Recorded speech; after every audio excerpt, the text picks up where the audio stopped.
friends, so in this video we are gonna learn a new concept called as Jacobi's iterative method.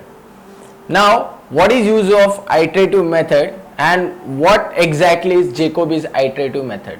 So let me tell you that whenever we have simultaneous linear equations and if we want to find out the unknowns, then there are many methods available.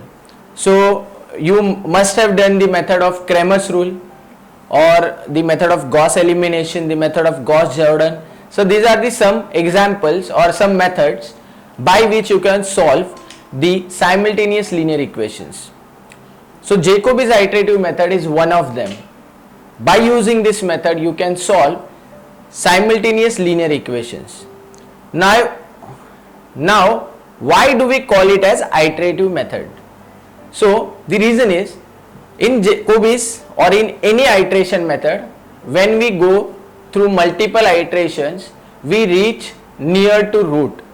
So in iterative methods we generally go through multiple iterations to reach the nearest root or the nearest value of the unknown. Now what is Jacobi's iterative method? So to understand it, let's consider some equations. So here I will say, let a1x plus b1y plus c1z is equal to d1, a2x plus b2y plus c2z is equal to d2, and a3x plus b3y plus c3z is equal to d3 are the three simultaneous linear equations. Now to get the value of unknowns x, y and z, we are going to use the Jacobi's iterative method. So generally if you will observe such equations and if you want to solve it by Jacobi's iterative method, then you will find that the value of a1, b2 and c3 are generally greater or large as compared to other coefficients of the equation. So a1, b2 and c3 will be always large in value as compared to b1, c1, a2, c2, a3, b3 or d1, d2, d3. So first of all we will identify these large coefficients. So now since a1 is the largest coefficient as well as b2 and c3, we will convert this first equation. So to solve these equations by Jacobi's iterative method, we will rewrite this equation in such a form that these coefficients a1, b2 and c3 will come in the denominator. So here I will say that first equation I will represent as a1x or x is equal to, I will send this on the other side, so that will become d1 minus b1y minus c1z, and this a1 will come in the denominator. Next, to take b2 in the denominator, I will represent this as d2 minus a2x minus c2z into 1 upon b2. So this is value of y, and to take c3 in the denominator, we will represent this as d3 minus a3x minus b3y 1 upon c3, that is the value of z. So here we got the value of x, y and z. Now in iterative method, as I said, that we have to perform multiple iterations. So whenever we are starting with first iteration, then we have to assume certain roots. So here we assume that the roots of the equation or the values of these unknowns are 0, 0, 0. So in third step we will assume that x0 is 0, y0 is 0 and z0 is also 0. So here I will say step number 3. So by assuming the initial roots as 0, we will start the solution, and we will find the value of x, y and z, and we will call it as x1, y1 and z1. So here I'll say put this and find x1, y1, z1. Then once we get the value of x1, y1, z1, we will use it again in the same equations and we'll find out the value of x2, y2 and z2. So that will be called as second iteration.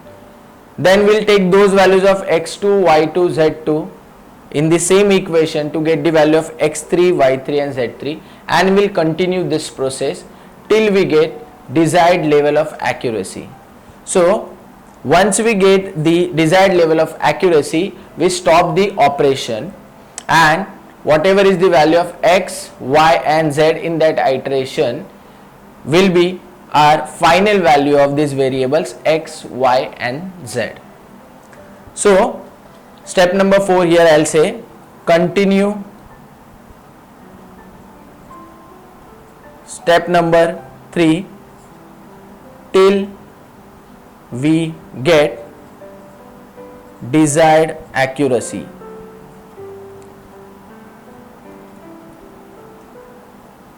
Now guys, what is this desired accuracy? So we generally say that whenever values of consecutive iterations are same, then we got the desired accuracy. So let's say in 7th iteration you are getting x7, y7 and z7, and in the 8th iteration the value of x8, y8 and z8 are similar. So if x7 is same as x8, y7 same as y8 and z7 is same as z8, then we say that we have reached the desired accuracy, and then we stop the operation and whatever is the value of x8, y8 and z8, that is our value of x, y and z. So now we will apply this Jacobi's iterative method in one example. So I have one example: solve following equations by Jacobi's iteration method. Now you can see that there are 3 equations, 3 unknowns, and out of that this a1, b2 and c3 are large as compared to other coefficients. Now what we'll do is, as I said in step number 1, we'll convert this first equation in terms of x. So this will be x equal to 1 upon 15 in bracket 18 minus 2y minus z. Next, y is equal to 1 by 20 19 minus 2x plus 3z. Next, z is equal to 1 upon 25 22 minus 3x plus 6y. So now we got the value of x, y and z. Now we'll start with the iteration. So for first iteration, as I said, that we will start by assuming the initial root as 0, 0 and 0. So here I'll say first iteration. So put x0 as 0, y0 as 0 and z0 as 0. So once you put these 3 values here, then we get these 2 terms as 0, and here we get x1 as 18 upon 15. Similarly, y1 as 19 upon 20 and z1 as 22 upon 25. So here I'll say x1 is 18 upon 15, y1 is equal to 19 upon 20 and z1 is equal to 22 upon 25. Now if you calculate these values in calculator, then you will get. So now after the first iteration we got the value of x1, y1 and z1. Now we'll use these roots for second iteration. So here I'll say the second iteration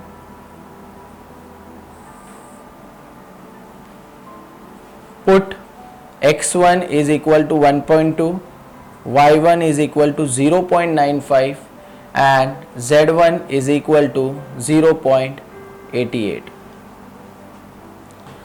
So if we put these equations,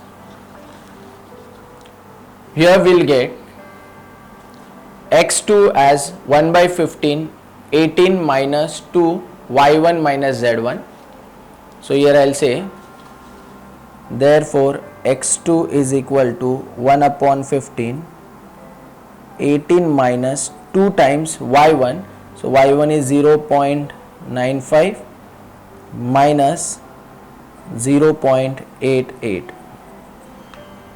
y2 will be 1 upon 20, 19 minus 2x1 plus 3z1. 1 upon 20, 19 minus 2, x1 is 1.2 plus 3z1, that is 0.88, and z2 will be 1 by 25, 22 minus 3x1 plus 6y1.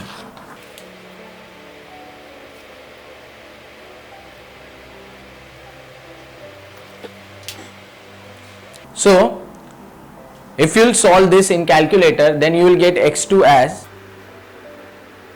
and y2 and z2 as,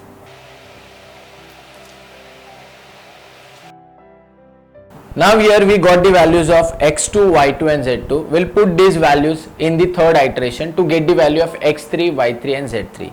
So here I'll say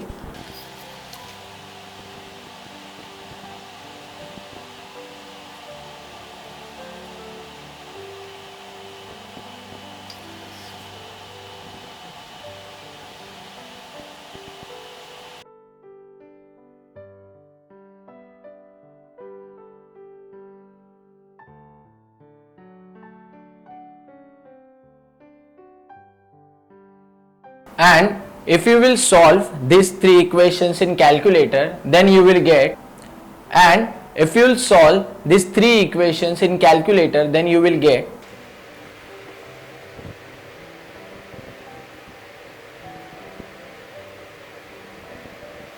now we'll put these values of x3, y3, z3 in fourth iteration to get the value of x4, y4, z4.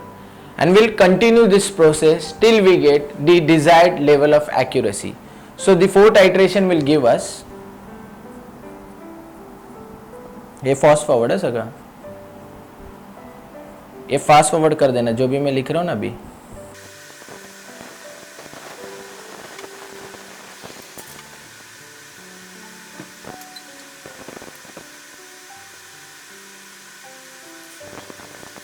Now if you will solve these three equations in calculator, then you will get the values of x4, y4 and z4 as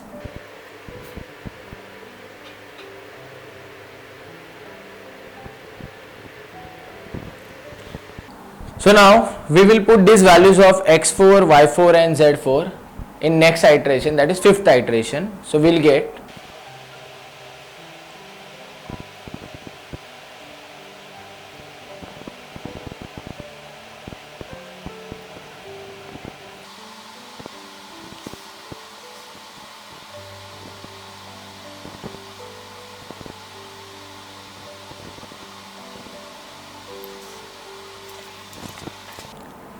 so if we will solve these three equations calci, then we will get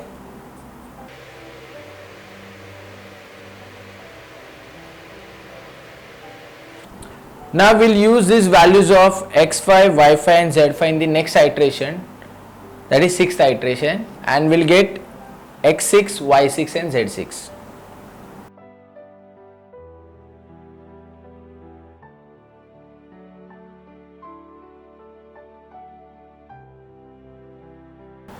So if we will put these values in the calculator, then we will get